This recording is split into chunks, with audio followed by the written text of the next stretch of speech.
Quelques semaines après l'avoir essayé pour la première fois, nous avons pu poser plus longuement nos mains sur la PlayStation classique. Cette édition miniature et revue au goût du jour de la première édition justement de la PlayStation intègre 20 jeux et vous fait replonger dans un bain de nostalgie qui sent bon les années 90. Mais l'investissement vaut-il le coup? Vous le saurez d'ici moins de 3 minutes. Notons tout d'abord que sur le packaging et l'aspect purement visuel, Sony a mis les petits plats dans les grands. La console est reconstituée et miniaturisée avec soin, utilisant même la touche Open pour permettre virtuellement le changement de CD, et le reset pour revenir à l'interface principale.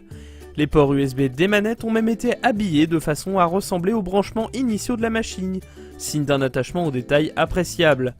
La manette est d'ailleurs moins agréable à prendre en main que sa petite sœur, la DualShock, mais elle reste correcte. Seule fausse note sur la connectique, l'alimentation de la console est assurée par un câble USB et nécessite forcément un adaptateur pour fonctionner, le branchement sur une prise restant obligatoire.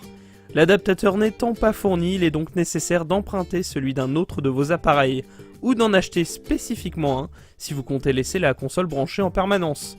Une bien mauvaise idée.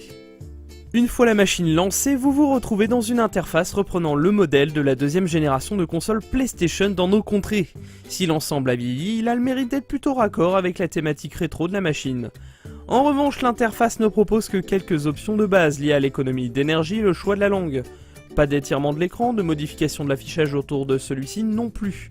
Rien de dramatique, mais soyez avertis, l'expérience est ici totalement épurée. Le seul point qui a été effectivement traité avec soin est le système de sauvegarde, puisque chaque titre dispose de sa propre carte mémoire virtuelle d'une part, et qu'il est possible d'autre part de suspendre une application à tout moment. Une bonne idée qui permet de contourner un système de sauvegarde daté et offre une plus grande souplesse à l'ensemble. Nous ne jugerons évidemment pas des titres de 20 ans d'âge, l'idée restant de proposer ces expériences de manière brute. En revanche, l'arbitrage entre les versions PAL et NTSC des titres proposés est parfois malheureuse. La fluidité moins importante sous le premier format cité pénalise ainsi des jeux tels que Tekken 3, Destruction Derby ou Jumping Flash qui auraient été plus agréables à jouer en NTSC.